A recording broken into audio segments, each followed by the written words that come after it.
So you're probably wondering where have I been during those 3 weeks? Let me explain. I was working on another analysis video which was going to be uploaded a few days ago, but it turns out that analysis video is going to take me a bit longer than I thought. Plus this is my channel, I can do whatever I want. So I thought to myself, hey, let's make a different analysis video. And because of that, in this video we are going to analyze Volvo the game.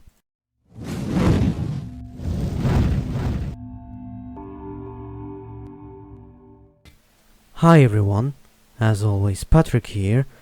If you're already subscribed, make sure you turn on notifications, otherwise YouTube won't tell you if I posted anything. If you are new to the channel, make sure you watch until the very end and consider subscribing if you like it. Oh, by the way, I don't have a lot of footage here, so you might see menus most of the time. But okay, Volvo the game. This game was made by Simbin and it was released in 2009.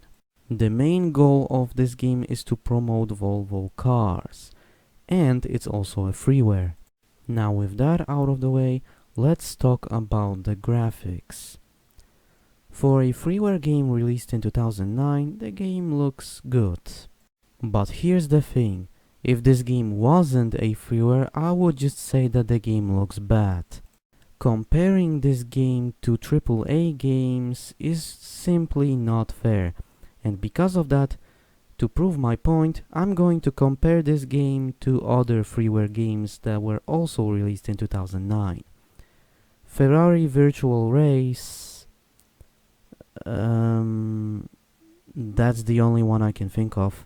Yeah, there weren't a lot of freeware racing games back in 2009.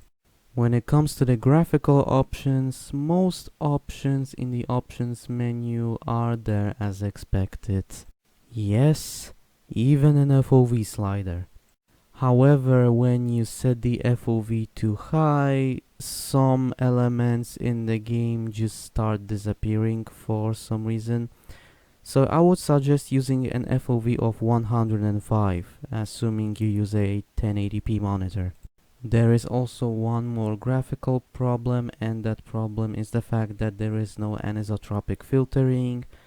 And despite the game being 13 years old at the time of this recording, there is no workaround for it, so unfortunately you have to play the game without that feature. Now that we are done with the graphics, we can talk about the other feature of this game, the story. There is none. To be honest with you, I have never seen a freeware racing game with a story, so take that as you will.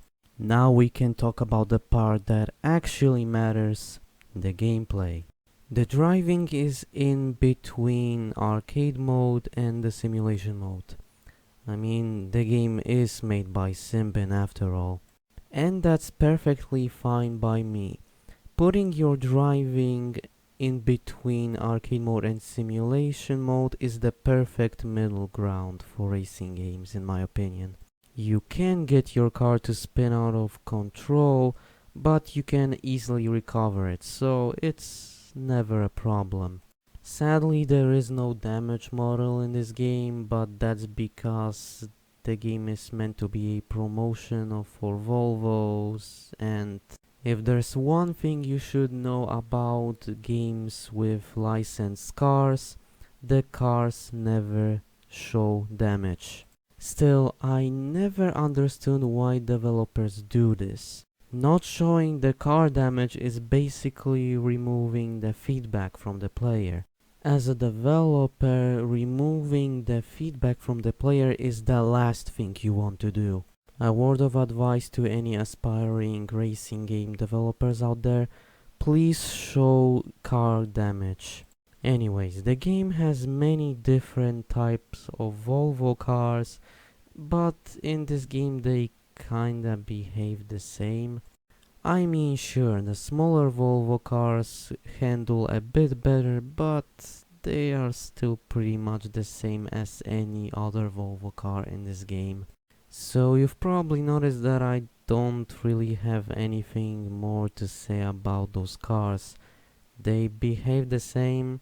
Like I've said before, the smaller ones control a bit better, but for the most part they are kinda the same.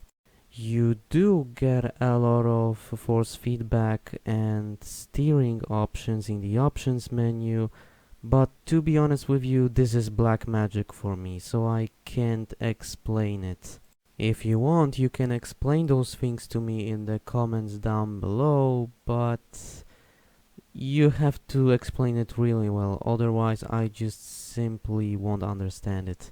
Thankfully, I have something a bit more to say about the tracks themselves. Volvo the game has only 2 tracks. It's not a lot. As a matter of fact, it's a very small number, but please keep in mind that this is a freeware game. Not to mention that most freeware racing games usually have 1 or 2 tracks, so don't expect much. The tracks that were presented in Volvo the game are actually pretty well made.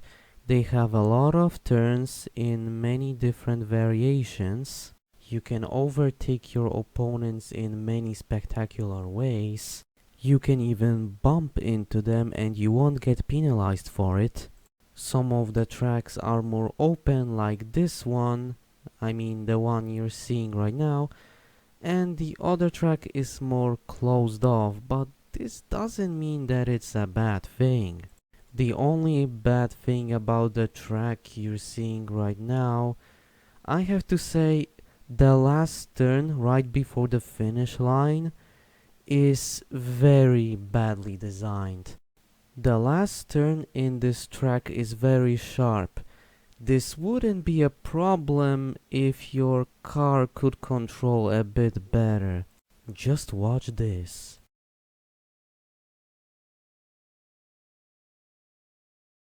When you get to this turn that you've just seen, you have to brake very hard.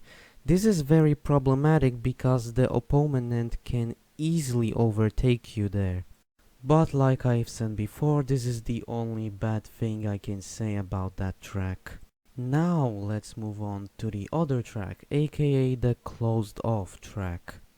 If you're racing on this track on the highest difficulty and you make a huge mistake or just one mistake in general, you just won't be able to win. To prove my point, this footage shows that I've made one mistake which caused me to lose the race. Just wait for it. So remember what I've said about that one sharp turn in the previous track? This track has way too many of them.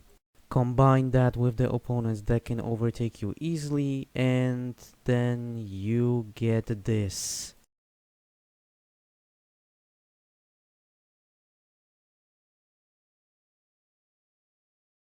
After watching this part, you're probably thinking, oh, it's not that big of a deal. Well, actually it is that big of a deal because, as I've said before, those cars can overtake you really easily. And yes, I know you've just seen me crashing into tires like a noob, but that's besides the point. Besides all of this, the track is actually pretty fun. It's just those weird design choices that make this track a lot worse than the previous one. In conclusion, Volvo the game is a freeware game that is actually fun. Now, because this is a freeware, just don't expect much. If you are bored and if you have absolutely nothing to do, I would say give this game a shot. This game, like I've said before, this game is a freeware, so it's very easy to download.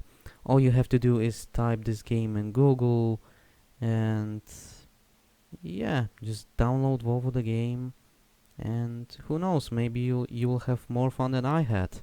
But that pretty much sums up everything I wanted to say in this analysis video. Thank you for watching, and I'll see you next time.